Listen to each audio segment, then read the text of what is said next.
The wrestling world is dead, and WWE killed it. Welcome to the Game Changer Sports Network, ladies and gentlemen. I'm Jay Dare. Joining me today is Jake Jollymore and Martin Lee, the smartest man in the room for today's Ringside Roundup. And, of course, joining us is Mr. Adam Craith, just in time for his introduction, naturally. As per usual, the exact last second possible before the intro. Gotta make a grand entrance, boys. I love it. It's actually impressive how good his timing is. It is very good. I think I did a good job on our entrance today, though. I think you did. I think you did.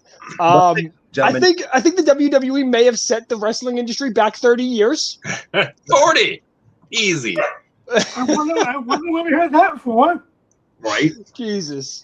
Ladies and gentlemen, thank you for joining us on the Ringside Roundup. Please remember to join us on Facebook, Twitch, Twitter, YouTube, Connect 4, the website,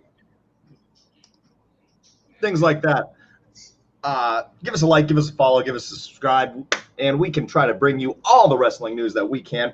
Brandon, are we talking the lame crap pay-per-view this past Sunday? WrestleMania Backlash, the greatest of all pay-per-views to ever grace us from TV? So, WrestleMania Backlash. I was planning on watching this because I was like, I'm going to get back into being on top of my wrestling stuff. And then Martin sent me something fantastic. And I don't know what to say anymore. Damian Priest and The Miz with a lumberjack match. And the lumberjacks were zombies. Yep, he started backstage as well. You can see it right there. Like, what is this? Colonel, thank you so much for the cheers and the 100 bits. Much appreciated, brother man. We appreciate you for joining us today. We're talking about zombies. Zombies in the WWE. We're talking about zombies. Let's not sugarcoat this. We're talking about fucking zombies in the WWE. Yeah. Jake, go. This is the same company that said Blood and Guts was set the wrestling industry back 30 years, and then they do this. Okay, so first things first, The Miz, I gotta commend The Miz. He is literally willing to do anything. Absolutely commendable. Love him for it. He's had a wild year. He versed Bad Bunny at WrestleMania and then got eaten by zombies at WrestleMania Backlash. I don't know how else to go about that, but good job, The Miz. You've killed it with everything you've ever done. All right, get past that. What in the actual fuck are there zombies sitting in the ring right now eating? How does The Miz come back from this? You know, Rey Mysterio regrew his eye, so maybe it's not out of the realm of possibilities here. At least there's such thing as eye transplants. Yeah, the point there. Does Damian Priest have an army of zombies in his back pocket from now on? How do you make a coherent storyline with zombies in the middle of a fucking ring on a pay-per-view? Anyway, they don't make that good storylines. Oh, much. Mae Young gave birth to a hand. That Okay, was well, another time. I mean, so the zombies were there for Batista promoting his new movie, which, even fine. Batista said was, what the fuck was that? Sure. But my problem is really, if I'm the big problem is Smack or whoever, I don't know which commentary team was this. This is Raw, right? Yeah. The Raw's tag team or commentary team was hyping this up like the zombies were real. Like they actually had a, team up together to fight these things off, and that Miz was basically dead after it happened. But then, little video package break cuts to the SmackDown commentary team, and they completely no-sell it, laugh it off, and the next second, how is your universe so broken? Colonel asks, is he going to come back as Ms. Zombie? No. And Well, he ain't coming back anytime soon now. So, Yeah. yeah, it is unfortunate. It almost worked out perfectly for this to be the first time The Miz ever gets a really serious injury, because he tears his ACL. If you haven't heard, The Miz reportedly has torn his ACL, which in football that usually means 6 to 9 months. We won't be seeing The Miz anytime soon. It just so happens that he tears his ACL after getting attacked by zombies and eaten alive. So what if this is the transition for The Miz completely out of the WWE and going to Hollywood? Cat. I mean, yeah, that's one way to do it. Hollywood, it's the only thing that makes sense, boys. Look, if anyone can pull it off, it's The Miz. Yeah, he's right. He's got the charisma. Yeah. But I mean, any other way? I mean, if you wanted to kill him off, have him in a fake car accident or something. Do the Vince McMahon blowing up for all I care. Right? Just something better than as Craith said, breaking the universe. He literally should have just went on Raw and said, "I'm quitting for Hollywood." Boom, mega heel heat, and he's gone. And then he comes back a year later for a WrestleMania match like everybody else. And even if he fails in Hollywood and he comes back, they even makes him a bigger heel because he talked all that shit and then he couldn't back it up. Be perfect. Yeah. Okay, I like The Miz in Hollywood. I think he's a great fit for Hollywood in specific roles. TV shows. Like, I don't think he could be a movie star, but talk show host Miz? Absolutely. Miz and Maurice, it's all right. He could be a game show host easy. Yeah. Put him on. Plot twist, The Miz is going to take over Jeopardy. If he took over, was that show The Weakest Link? I would pay money for The Miz to call me The Weakest Link and then drop me down a shaft. It would be great. Craith goes on the show just to pay money. I would have a chick magnet t-shirt and everything. It would be great. Beautiful. Yeah, I'd be about Besides that, the rest of the pay-per-view was pretty filler. I mean, we knew basically what was going to happen the rest of the show. I'm going to be honest. I definitely thought Charlotte Flair was just going to win the triple threat because it's Charlotte Flair. So No, I am so glad she did not win. She gets to be in the triple threat and not be the one to eat the pin. Because that's Asuka. So I think. No, go ahead, Jake. No, I was going to say, I'm just amazed that they actually had her in a match where she didn't win. She just had to get completely taken out of the finish to not be held accountable at all. That's all. Right. No, I was just going to say, I think my least favorite thing about this pay-per-view is, like, so growing up, we're accustomed to WrestleMania being, like, the big show, the big feud ender, the big marquee, everything ends here, and then after that being a soft reset.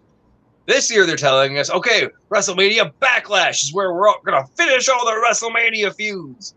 But now after Backlash, it feels like we're getting all of them again at Hell in a Cell. And are we calling it WrestleMania Hell in a Cell now? Because we might want to at this point. Is every pay-per-view just WrestleMania, whatever it is? Is that how we're going to do this for the rest of the Don't give Vince McMahon any more ideas, goddammit. No. They already have NXT TakeOver Boston, NXT TakeOver Philly, NXT TakeOver Portland. It's not like they ever changed the fucking name. It's always NXT TakeOver. I like that one. WrestleMania. Flash Philly. We're just going to, these are, colon, this time it's for real for the revenge. Electric Boogaloo. I don't like. Are they trying to keep it so that absolutely there's never a storyline ender, so we can just keep Drew versus Bobby for the next 2 years? No. I'm already sick of that. Yeah, same here. I want Drew as far away from Bobby as possible. We already seen them. Problem is, Martin, that's a great idea in theory, but there's nobody else on fucking Raw that can challenge him for the fucking title. Kofi Kingston. Okay, and that was a shit show last night. Yeah, my God. I think what they did last night is leaning towards the Kofi versus the Bobby at Hell in a Cell. And if it's not that, then I don't know what to say right now because. Awesome. So they want a spot monkey in the Hell in a Cell in the world title match. That's all they want. That's exactly what I was about to say. I disagree with all of you. I don't think the WWE title is getting a Hell in a Cell match. You know, I don't think they'll be in it. I'm not The saying, pay-per-view is Hell in a Brandon. Cell. Every match is in No. the Hell in a Cell, It's isn't not it? every match. No. Oh, it's not? It Oh, should my bad. be. My bad. Let's go 100% TNA lockdown with this shit. I'm ready for it. That was great. For some reason, I thought every single match was in the Hell in a Cell. I don't know. I haven't would watched dig Hell it. in a Cell in years. All right, looks like our comments, Brandon and the It Colonel has to be. are both thinking Brock. It Where has we're to be. going. But are they going to waste Brock versus Bobby at SummerSlam? Yeah, That's I a mean, WrestleMania match. Depending on Brock's availability, probably. What the fuck is Brock doing? farming, Everything. bro. It's Yeah, farming dude. season. farming, it's his family. Yeah, it's Believe spring. me, He's gonna I'm plant. in Wisconsin. I know it's farming season. Yeah, see, you see all that corn outside. Unless their plan, and I don't know, I really don't have any idea. Unless their plan is to have full crowd for SummerSlam for the first time, Brock versus Bobby at SummerSlam doesn't make sense. I mean, if they do have crowds by then, that would be pretty awesome. Yeah, so what I've heard, Go ahead, Martin, real quick. so for what I've heard, the reason why Hell in a Cell is in June this year, because WWE is trying to bring back Money in the Bank to have Money in the Bank in July and have that be fans. That makes sense. Money in the Bank with fans, I like it. Yep. Brock definitely not signed. We do know that. I'm pretty sure Brock lives in Minnesota though. Like his daughter is a Minnesota State athlete and a No, Minnesota State wrestling champion. So he has to live in Minnesota for that to happen. He has a farm in Saskatchewan at least. Look, Brock's a busy Anyway, man. Is I Brock cracked the originally code, boys. Canadian? No, he I don't definitely think spent a lot of time in Saskatchewan. I know for a fact his Whoa. daughter is a Minnesota State champion. Well, his daughter is just him. It's kind of creepy. With- As a woman, yes, we know. Yeah, I mean, you can't say with. No, Anyway. no. No, I cracked the code. I cracked the code. You got the code. Yeah, Brock Lesnar is not under contract, but you know who is under contract? Bronson Reichner. Saying show. You know who's contractually obligated to have 2 wrestling matches per year? Gotta Goldberg versus No. Bobby Lashley. We're gonna get it. No. Apparently, he officially moved to Canada as of his last UFC fight. He said, Yeah. "Bye." He owns a farm in Minnesota. Okay, so Oh yeah, I got I'm at least right about the Minnesota part. Thank you, Andrew, for letting me know. That's where he grew up. Was in with Minnesota. If this match happens, I'm about it. I'd be about it. I'd Spear be about it. versus Just for the- Spear. Just for the entertainment value. Oh, that match? That match is money.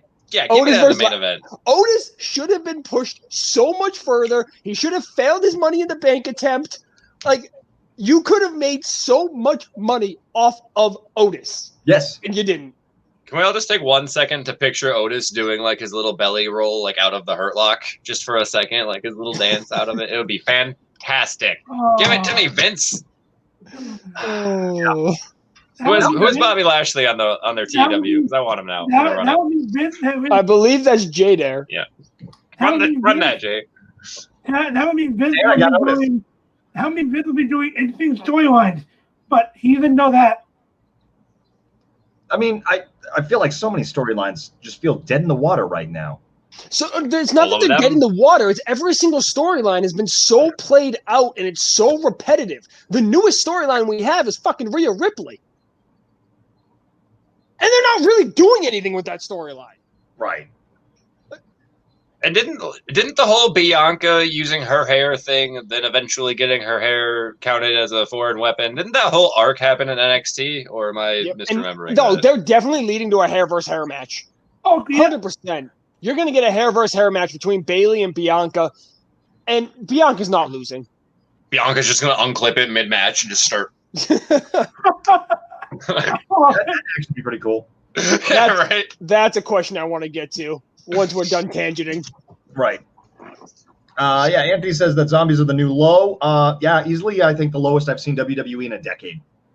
Yeah, but blood and guts set the industry back 30 years, guys. Yeah. Blood and fucking guts. Is zombies really worse than Lashley's sisters? That's fair. No, that's fair. Yeah. For the record, I've had a wild last 2 weeks, and I finally got to sit down and watch Blood and Guts last night. Yep. And my God, that match was phenomenal. That was such a good, well put together match. And given the circumstances, I understand why they did what they did with the ending. Yeah.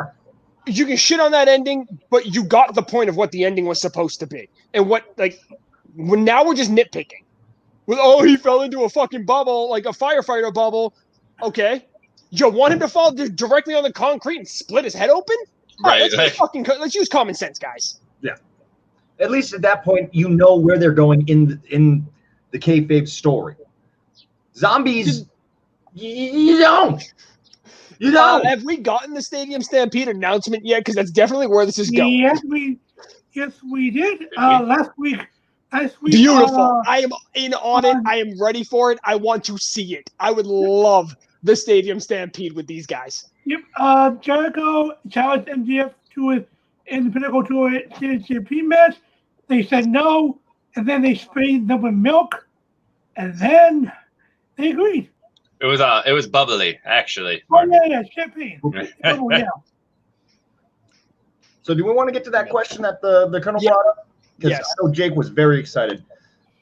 Darn it! Someone had to put another thing in. Close. Andrew, you were absolutely right. The rule of 7 years is long gone. Yes. So the Colonel asked, what are your thoughts on Jeff Hardy at the moment? Losing to Jinder, is he done? I've talked a lot, so I'm going to let everybody else answer this first. Maybe with WWE. Problem is he has 3 years left. Well, 2.5 now. So doesn't mean he won't get released. I mean, what is he? A merchandise sales? No. They will not release Jeff Hardy knowing Matt Hardy is sitting in AEW with the Young Bucks, and that is a money feud that they even wanted. Yeah. Not happening. So does he just disappear from TV? Does he just part-time it? What do you think will happen there? I just think he's... Go ahead, Martin. I think he's going to be stuck catering until the rest of his contract, unfortunately. And then when his contract ends, that's when he jumps to AEW and has amazing matches. Because to me, that he can do with so much more stuff, but just WWE is not giving him anything outside of losing matches. 2 things about that, Martin. Number 1, he won't sit in catering. They're going to use him to put over new talent all the time because he's Teflon and his popularity will never drop. Number 2, by the time his contract expires, he will be 45 or 46 years old. How much is Jeff Hardy, of all people, going to have left in the tank at 46 years old? He might have a little, a very little bit. He's already breaking down. You can see his movement in the ring slowing down. I do. They're going to give him the Matt Hardy treatment. And then when his contract ends, he's going to leave. So after some thorough research, one to answer your question, Colonel, I don't think that Jeff Hardy's on his way out. I think he's just old, and they kind of cycled him down the card. Now they're going to give him some time off so he can go heal his old bones and come back in a month or 2 and get ready to jump off stuff. But everyone keeps talking about, Jeff Hardy going to AEW. It's not going to happen, guys. Matt Hardy went to AEW back in March. Jeff Hardy didn't re-sign with WWE until September. If he wanted to be in AEW with his brother, he wouldn't have re-signed. He'd already be out so the door. The thing about that, Jeff was also still, due to injury, under contract for another year on top of before re-signing. Well, you still don't re-sign if you have plans to leave soon. Oh, I agree. I absolutely agree. No, he's there. there. To make sure all the information is available. Yeah. No, Jeff just wants his easy money at this point. He knows his bump card is basically full, and WWE has the pockets to take care of him if something happens. So now he'll be rest up, come back, job in the mid card for a little bit, rinse, repeat for the next 3 years. Thursday dawn, the fall wouldn't have been so bad, and in the Blood and Guts match, if they'd used a wide shot. Yeah, again, production-wise, they just fell a little bit short, but they shouldn't have focused in on Chris Jericho as much as they did. Right. That's the only downfall. But thanks for joining us Thursday dawn. Yeah, really, in my opinion, as soon as Jericho fell, That shot should have just stayed on MJF. We knew he fell. We knew what the implication was. Just have that long shot on a bleeding MJF and let him in the broadcast. Yeah, like focus on him, and then you're good. Nobody It complains. seemed like they had too much time to film still left in the episode. That's fair. Nobody wants to see him get the Matt Hardy treatment. I don't know anybody that watched wrestling growing up that won't say Jeff Hardy was one of their top 5 favorites. Nobody. Absolutely. So, unless we as fans start making an uproar, Jay, I'm going to fly back to New Hampshire and punch you. And it's going to be a real punch and not a shitty super kick. Look. Bring it. Those fake muscles there, Craith? Damn flex! How we doing, Chad? Yeah. Thank you for joining us. Much You can't see my muscles over my tattoos anymore. Okay, so this became a flex off now. Yeah, where are we? The next 37 minutes will just be a big flex off for the winner. Wait, pull up that Thirsty Don comment real quick. You're wrong. Is it superior anyways? You're wrong. You're So wrong. Wrong. Okay to have We wrong agree opinions. that Jeff was the more likable and more charismatic brother, but Matt Hardy was the far superior brother. Jeff is the definition of one-trick pony. Remember Willow? Come on. I will say Jeff Hardy as a singles was not in my top 5. Thank you. No. See, look at this. Well, as a All kid, right, he was. hold up. Brandon, what is your top 5? Because you have a wild definition of Okay, wrestling. well, if we're talking children, and if Brandon's a part of an older age group, then of course he would. But us, we were like, yeah, Rey Mysterio, Jeff Hardy, The Undertaker. Like those were the big ones back then for kids. I didn't really start watching wrestling till 2004, so that's when I started 2002. Ruthless aggression. Ruthless aggression. Best era. I knew he was going to say that. It is. I mean, it really was. Like, quite frankly, it really was. So we got the fan base split up right now. They're against us. We got Matt Hardy versus Jeff Hardy. Oof. Yeah. The Matt Hardy won the feud. He beat him at Mania. So in kayfabe, Matt Hardy is the better brother. Even though he killed Jeff's dog. Things happen. Things happen, yeah. Things happen in feuds that we just don't talk about. And then there are things that happen in matches that we will always bring up. And that it will be zombies. I think zombies is going to be the new low that we refer to everything else as low. Wait. Did Thirsty Dog just say he was a kid during the wars? Oh. Thirsty Dog, I thought you were like, I don't know. I honestly have no idea how old. I thought he was younger than us. I mean, I know Brandon is much older than us. Well, Jay, he's close to your age. Okay. Okay. He's not wrong, Jay. It's closer. Closer. All right, I gotta pull up my meeting. All right. What else were we going to talk about now that we're making fun of Jay's age? I'm trying to pull up the notes. I don't remember. Yeah. We talked about the. Well, let's get in this. Let's get into this Cody Rhodes situation. Thirsty Dawn is 29. All right. So we're flopping over to AEW now. Yeah, because quite frankly, we've established on this show for multiple weeks the WWE is barely worth talking about, and we somehow still wasted 25 minutes on it. So let's get into shit that matters, and maybe we need to start watching more indie wrestling. Speaking of indie wrestling, Impact Wrestling star Josh Alexander, X Division title, is on the line against Spencer Slade at an IWC wrestling event. I'm going on May 29th, and I hope Josh Alexander stays champ. I highly doubt somebody from the random IWC is going to take the title off of Josh Alexander. Yeah. No offense. To go ahead and really help out. It's going to be Phantasmo. Well, he just beat Phantasmo. Yeah, but the thing they're building up to a rematch between those two. Yeah. No, but like anytime you see a star like that go to an indie place, there's usually a nice, they'll make the indie guy look strong and everything, and he'll give it his all. But when it comes down to it, it's all about just helping out, getting some exposure to that indie company and making the guy look strong. But yeah, there's no chance we're seeing a title switch. This is a Finn Balor versus Samoa Joe NXT Lowell, Massachusetts house show. It's not. Yeah, we're not talking about that. Yeah. AEW. That being said, while we're still on the subject of indie wrestling, Jon Moxley randomly appearing over at what is it? Game Changer Wrestling. Yeah. Yeah, that. So, no relation to us, though. Not without trying. I've tried. I've tried. Tell him you got a wrestler working for you now. That's the payday you want. There we go. The whole $20 and a hot dog. Absolutely. Hot dog and a handshake. A couple of staples in the forehead. Let's do it. Let's do it, Jake. So Jon Moxley ended up showing up on the on this wrestling scene, and I didn't. This is all brand new news to me. I figured this out recently because I've been very busy lately. So who's got more details about this? Who can tell me about what's going on? What is Jon Moxley even doing at this point? He's going to fight Nick Gage, and it's going to be awesome. Okay. Someone was. I wonder if Craith is excited for this. Yeah,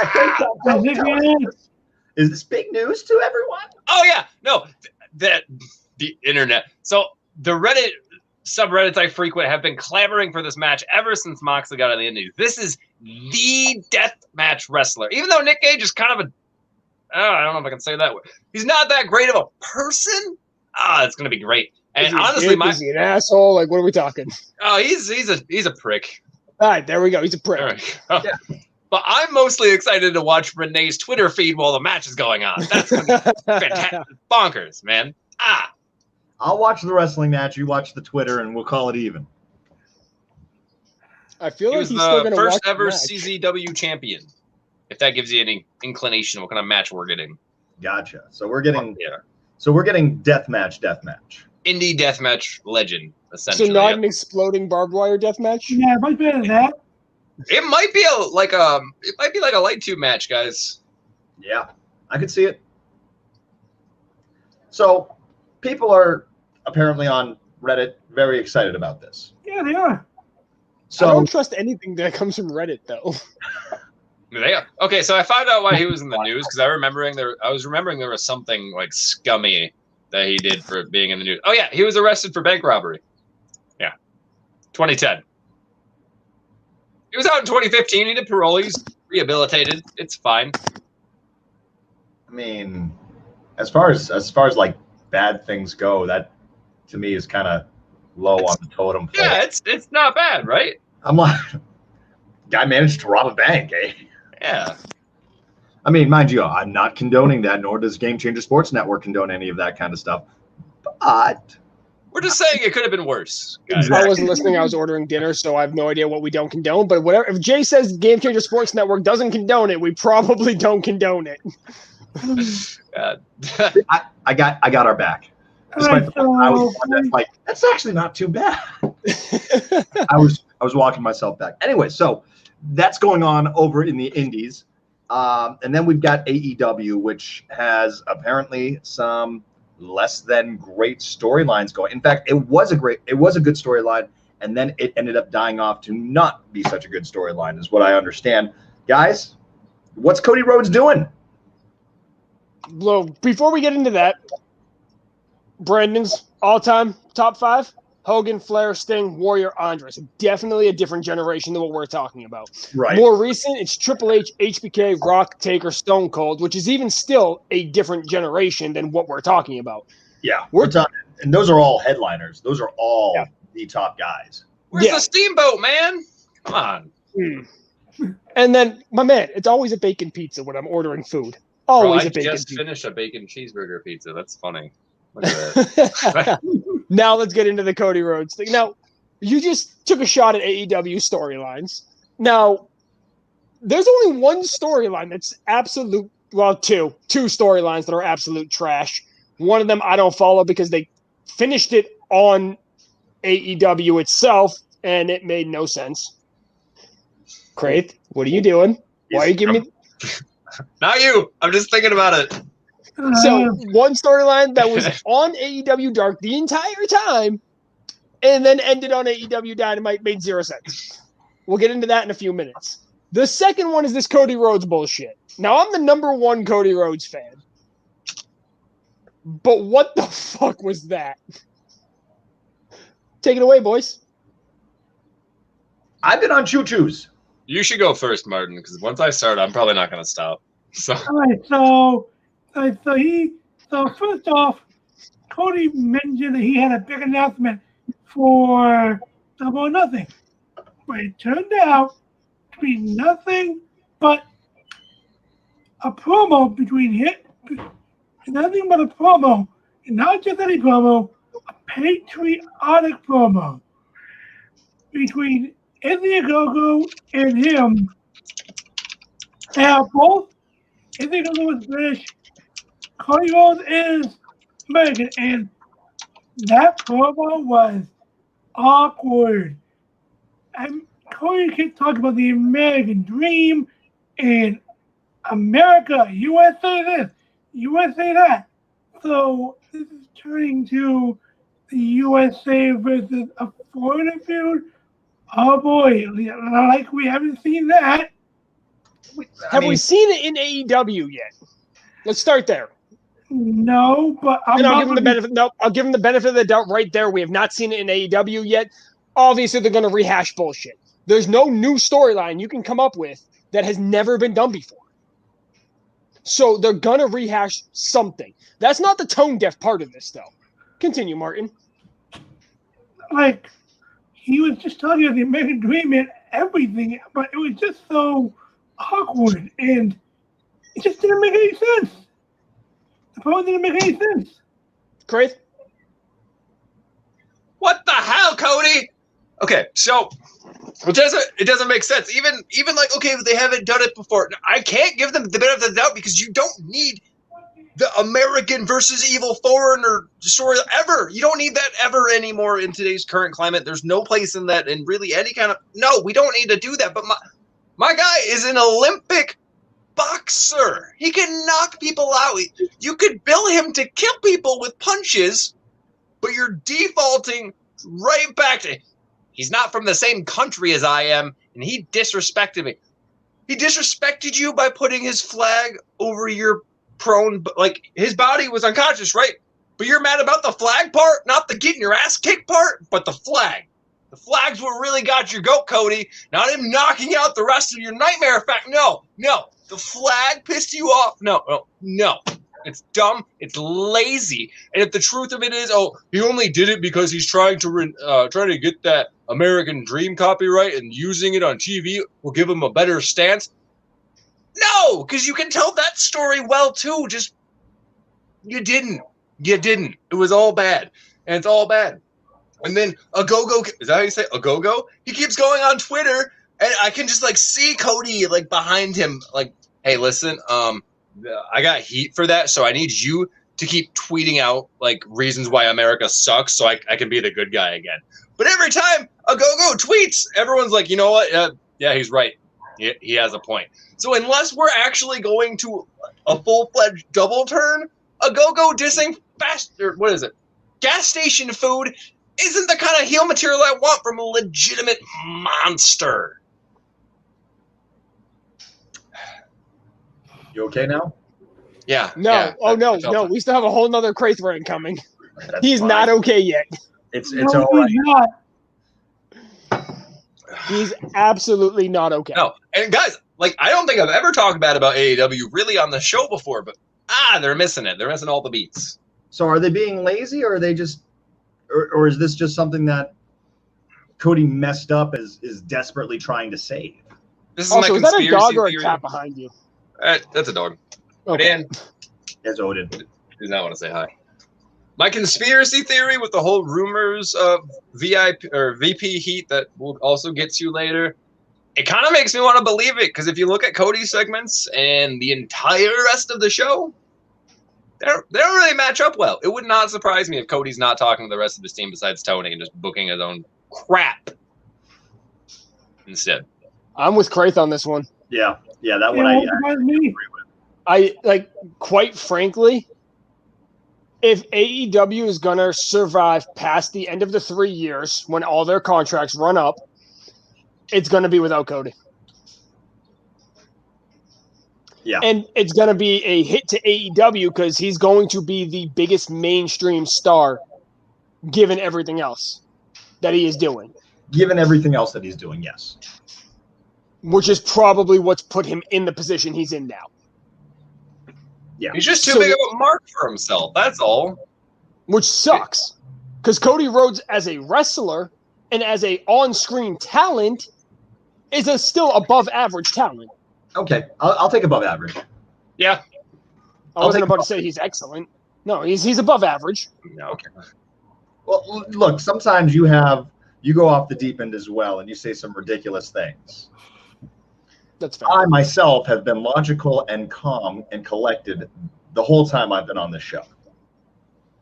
If Cody Rhodes didn't have that stupid stipulation to start and were to win the AEW World Championship, I would still say, not where we're at now, back at like the beginning, Right. I would still say it's a good move because he is still one of their biggest stars. Yeah, he's one of the biggest stars. He could be on a talk show, wear a business suit and everything, and it wouldn't look out of place at all. Exactly. My thing is, like, I agree with you guys because you don't have to be one of the best wrestlers in the world to be main event. Cody is a solid mid-card wrestler with a solid main event, like, not even character, but just the rest of it. He has all the other parts. Presentation. So presentation. So his wrestling can be mid-tier because he excels at the rest of it, really. He's like the Miz, but John Cena. better. Yeah, John Cena. Kind of. I bought John Cena more when he wrestled, though, than I buy Cody. Crossroads is just horrible. That's another tangent for a different time. All right, let's get into the other storyline where AEW is royally fucking up. God damn it! And Craith, I'm gonna just let you take this one away from the. All right, so everyone, if you guys watch AEW, one of the big stories was SCU versus the Young Bucks for the tag team titles, and if SCU loses, they're gone forever. And I'm not gonna pick the low hanging. Hold on, I'm gonna interrupt you. Go for it. It wasn't on AEW. It was on AEW Dark. Right. Well, the last match was on regular AEW. The one. This storyline's, I can't get a date for you, but this storyline's been going on for forever.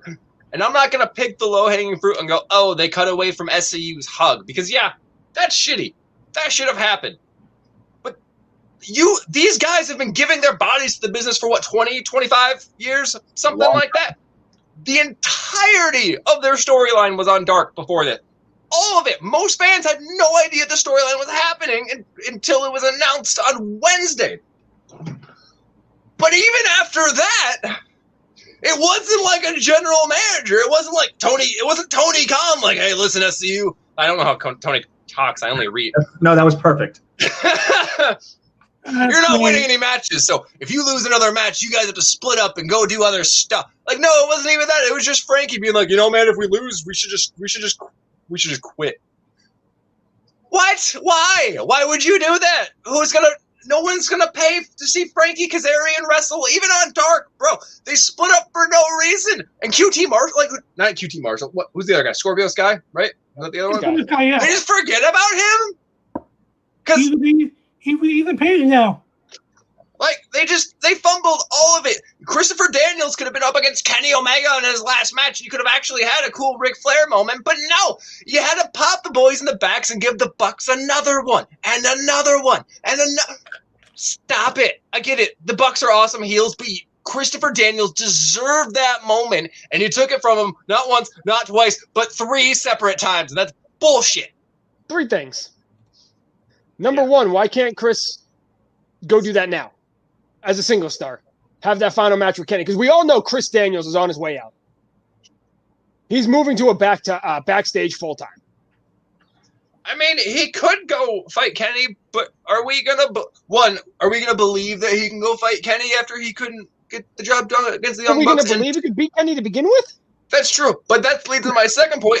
Are we going to have another emotional investment if Christopher Daniels just goes, okay, now I'm a singles wrestler and I'm going to wrestle until I lose this time, and then this time nobody's going to care about it when you redo the storyline twice. So yeah, you can go give Christopher Daniels a one-winged angel on the floor or something, but this was his moment, and the only part of it that actually did anything was the Young Bucks bio, and don't get it. I don't get it. That should have been headlining a pay-per-view, and they just fumbled it. I don't think Christopher Daniels headlining a pay-per-view is a money main event. Just saying. That's on me. Just saying. Not current Christopher Daniels, but if they'd actually spent the time like building this curve back up on TV, and I think we could have gotten there. Now, see, I fully agree. Like, why couldn't you put that tag team title match on Dark? Why are the Young Bucks special and don't have to wrestle on Dark? I don't give a fuck what the situation is. I don't care who you are. If the entire storyline is ran through Dark and you're going to culminate it with a World Tag Team title shot, put that on the main event of Dark. And also, why is wrestling on Dark enough to actually get you a tag team title shot when it can't even get you on the main show? I think they actually won a battle royal. Oh, well, I missed that one. If they won a battle royal, that's what happened. Yeah, there was a battle royal like 5 weeks ago on Dynamite, and they won. I hate battle royals. I don't know. Let's just put everybody in a match, and the winner gets a title shot. Yeah, because that's always made sure the best man got the shot. That's always, every time, foolproof. Especially when you're in a company that has rankings. That means something. Right. Or supposedly means Do they mean something? No. Do they? No. I like to imagine they do, because in what other world besides AEW's world do we get somebody like Orange Cassidy versus Kenny Omega without those weird rankings that somehow Cassidy won just enough? It's fantastic. I hope he's okay to go with the pay-per-view. As of last week, they changed their rankings. No, they just that's weird. Oh no, because last week Darby Allin was still the TNT champion. My bad. So as of last week, Orange Cassidy, Pac, Jon Moxley, Brian Cage, Adam Page, in that order. I don't know how somebody who's 6-1 is above somebody who's 8-1, but hey, what do I know? Yeah, get out of here with your silly logic. I mean, so Orange Cassidy 8-0 this year makes sense being number one. Pac is 5-0, hasn't lost. I guess I'll take that as number two. But like, you have a guy, Adam Page, who's 8-1. He realistically should probably be number two on these rankings. 5-0 should drop.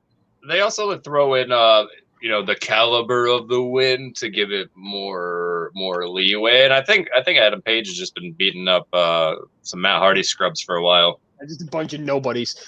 On the women's rankings, we have Dr. Britt Baker at 10-1. Thunder Rosa at 10-2, Tay Conti at 11-3, Nyla Rose at 8-2, and Red Velvet at 6-1.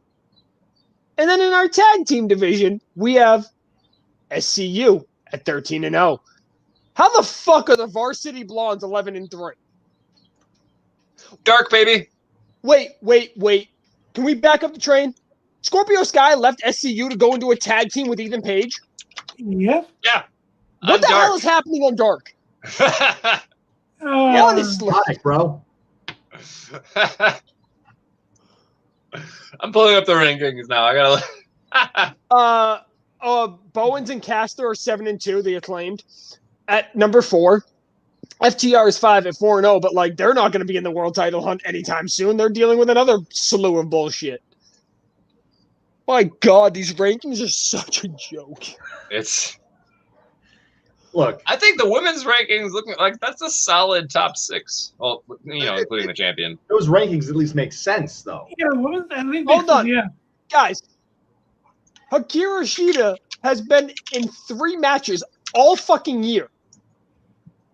She was in Japan producing that part of the tournament, though, wasn't she? I think so. Okay, so she was gone for maybe a month. We are 5 months into the year, and she has 3 matches. It's time to have Britt Baker take that title. Agreed. Yep. Yeah. Oh, man. I was really hoping WWE still did their power rankings because I wanted to compare them, and they don't. I used to love those things, man. They got smart. Yeah. Does PWI still have power rankings? Oh, I don't know. Let's find Their out. website? I mean, they used to release them in the magazines. Oh, no, that's for the year. Yeah. No. Yeah. They used to have one where they had the top 10 each magazine. I would know. I used to buy these. PWI monthly ratings. I got you, Jay. See? I got you, Jay. Look at that. Oh, Jesus. You guys I don't know my nose. They stopped monthly ratings September 2012. Yep. Okay, well, all right. So that was great. That's about when WWE stopped theirs, though, too, Jay. So it's okay. Yeah, well, I mean, it is what it is when it comes down to it. I mean, but I don't know. If you're gonna have a ranking system, you got to stick to the ranking system. I mean, technically they are though, because if I'm not mistaken, I mean, we got Cassidy and Pac going up against Omega. I don't know how Miro got a goddamn TNT championship shot. I believe we have Baker versus Sheeta coming at Double or Nothing. We just got SCU versus the Young Bucks. So does that mean we're going to get Varsity Blondes versus we should, by all sense of logic, get the Varsity Blondes, which I would love to see them as champions. Yeah, but against the Young Bucks. Probably going to see John Moxley and Eddie Kingston against the Young Bucks most likely at Double or Nothing. Is that going to be a title shot? Are we moving back to a title? Oh, God damn it. But honestly, can you effectively build up these talents on Dark? Like, can you just have the Varsity Blondes first AEW, like regular AEW match against the Young Bucks and say they've had a few. They've been well shown on Dynamite. I know they've been on Dark like every week, basically. Yeah, but no, they've been on Dynamite quite often. I mean, isn't that where Tay has gotten most of her victories as well? I think looking at a lot of these rankings, I think that's where a lot of these comes from. I thought Red Velvet was injured also. I have no idea. Swore she was out. Oh well. But yeah, nope. I'm super excited for this pay-per-view though. It's stacked, boys. There's like 9 matches on it already, and it's looking like we're getting 1 or 2 more. So, what's the over/under for this being better than WrestleMania Backlash? 1. Like, it's gonna be better, no matter what happens. The buy-in's gonna be better, man. Yeah. I mean, I think we can all agree with that. Well, we're gonna get the Casino Battle Royal, aren't we? Yeah. Yes. What do we? This is last year's Double or Nothing. I'm sure. Honestly, guys, the only thing still keeping me on WWE is Aleister Black. That's it, man. Speaking of that's fair. So, go ahead, Martin. Martin was gonna segue us. Well, I was gonna real quick run over the card of Double or Nothing. You know that. Okay, so we have Page versus Cage. Page versus Cage. Then we have Cage, Seidel, Hobbs, Evil Uno, Colt Cabana, Matt Hardy, Jungle Boy, Queen, and Cassidy all so far in the Casino Battle Royal. You got Cody Rhodes versus Agogo, Sheeta versus Baker, Omega versus Cassidy and Pac. That's everything that's been announced so far.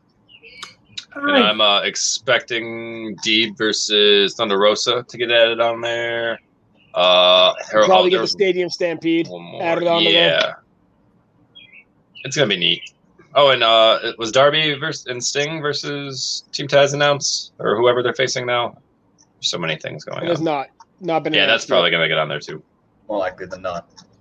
All right, so speaking of Aleister Black, some interesting news came out last week.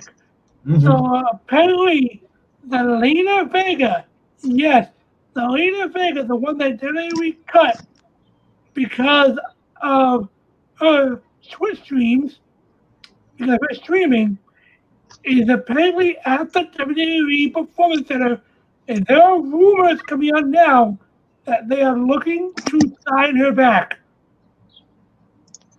Interesting. Do you guys think dropping Zelina Vega was a bad idea by WWE? Well, yeah, absolutely. 100%. It was a bad idea. Okay. Bringing her back is a worse idea, though. And why is that, Jake? Because she's been still actively very vocal about their the unionization for wrestlers. We know per her Twitter that she has been talking to lawyers about unionization. Mm-hmm. So unless the WWE is strategically using her, then this is going to be a PR nightmare. Right. Now, would I put it past Vince McMahon to be like, no, eventually wrestlers are going to get unions, and let's use this as a segue and use her to get us there? and work with her rather than against her, then it makes business sense on Vince's part. I mean, it could work out, but if she's been vocalizing about, unionizing the wrestlers and all that, I think WWE definitely has to walk on eggshells with how they handle rehiring her, if that's what ends up happening. The problem is both her and Paige have still openly talked about unionization, and I wouldn't put them both in the same company if that's the case. Because in reality, all it takes is one person in a company to say, I think we should unionize, and get a union rep. That's all it takes. Yeah, and I'd like to also throw in that Paige is actually currently on Twitch. So, there has to be something going on there. Apparently, because of the wordage in Paige's non-commitment or non-wrestler commitment contract, she is allowed to still do Twitch. And that's what I was thinking. I don't think Zelina Vega is going to go so far as to get a special contract. I'm thinking maybe we just see her in NXT where the obligations aren't so strict. Her can you pull up that comment real quick? From OnlyFans? Yep. The OnlyFans ones? Yep, that was actually deactivated back in November, Thirsty Dawn. It hasn't been around in a minute. Not that I know, personally, one, she wasn't posting that kind of stuff. It was cosplay stuff. And two, I saw it on the internet today while I did my research for the show. I did not know that her OnlyFans was shut down. Yep. Jake's been paying this whole time. Yep. I do not pay for a single OnlyFans. I have a wife. Well played. He says as the only married man here. I'm trying to look up how to look at people's Twitter history because I can't see anything for Zelina Vega past yesterday. But in the last 2 days, she hasn't posted any pro-union stuff. Wow. 2 days. I can go back farther. I don't use Twitter. Zelina Vega specifically opened an OnlyFans just because the WWE told her she couldn't. That a girl. Yeah, I was gonna say. I can't complain about that. So, I mean, if they take her back, they're gonna probably be walking on eggshells, or they can just try to use it to their advantage. One of the two. That's it. Besides that, if I'm Vince, I'm using it to my advantage. Well, I mean, anyone would try to use it to their advantage. Not only advantage. that, but think about the stress and internal fuckery that it would cause on AEW. Mm-hmm. We know by now that Vince and the WWE actively watches and thinks about what AEW is doing. Right. And we can't hide that anymore. No. So now he's got to come at the attack from a different angle because the head-to-head war didn't fucking work. They lost every week. Oh, yeah. So now bring Zelina Vega in, create a union. You can handle that already. But can AEW? Right. You never know. You don't know. I could not figure out Twitter. Awful platform. Let us marinate in the silence for that as a moment as we all try to put ourselves in Vince's shoes, and all I could think was zombies. No. That's good shit, pal. Craith, can you clip that? Yep. Maybe. I hope I got it. Fantastic. Fantastic. And you're welcome to our viewers that are watching live. You'll be able to relive zombies for the rest of your lives. So I will never look at zombies the same. Yeah, I mean, I don't think any of us can. So I'm going to go ahead and take over. The New Japan Blitz. Not a whole lot to talk about because I feel like there's never anything to talk about. There was the COVID scare. They literally haven't had anything happen. But wait, explain the COVID scare. What happened? I did explain that last week. Oh, I wasn't here last week. It doesn't count. Well, then go watch last week's show. Fine, continue. Last week I explained that there was a COVID scare. 2 wrestlers ended up showing symptoms. Eventually did get tested. and were COVID positive. So they've shut down all production, but they are going to be resuming on Saturday, the 22nd, back to live events. So But wouldn't they still have New Japan Strong? The U.S. bullshit? yeah, they still have New Japan Strong. I don't keep up with New Japan Strong. That's like me trying to keep up with Raw. Fair Not play. bad. Fair play. It's just, you guys got to think. I've worked so much. I haven't actually even gotten to turn on wrestling for the last couple of weeks. It's literally just been trying to keep up with whatever news is coming out. Ladies and gentlemen, you heard this here first. Jay admits he's underqualified live on air. Whoops. So that being said, I clipped that too. Did you learn your lesson? I have the power here. I don't think so, Jay. Did Jay forget I also have the power? Yeah! No, the squares roll. There we go. Hey. That being said, New Japan returns, and I think that really only begs one question, though. When it comes down to New Japan right now, and it's not who's going to be, what's going on with the stories or anything. Personally, the only question I want answered is, who is Jon Moxley going to go ahead and try to challenge next? Because Yuji Nagata was not the guy to challenge for the U.S. title. You don't think so? No, the man's 52. I mean, but do you get someone outside of Japan to challenge for that title? Why not? I mean, sure, but I'm just curious what's going to happen with that title now that it's just traveling around. I could see them bringing it over to New Japan Strong, but they just started getting titles themselves. I got a question for you. How's Japan's relationship with Rev Pro? With Rev Pro? Yeah. I haven't heard anything recently that might have changed anything, but they still use Rev Pro, to my knowledge, as a training grounds, as a place to send people on excursion. Shoot a Mino right here, Rev Pro. This is where I got that. Signed and everything. There's a very interesting return in Rev Pro coming up. Is there? There is. One Shota Umino. My apologies. I tried. Exactly. Yeah. Shota's coming back. Yes. I love Shota. But, ladies and gentlemen, when it comes down to it, that is all the time we have for speculation and news today. We want to thank you. Hold on. Jake, can you put up a banner for us? Because I'm trying to do the outro and look at banners, and now I'm... Which banner? I don't know. Something that's like, hey, thanks for showing up or something. I don't think we have that banner made. Put up the WWE. There we go. Perfect. That's a great one.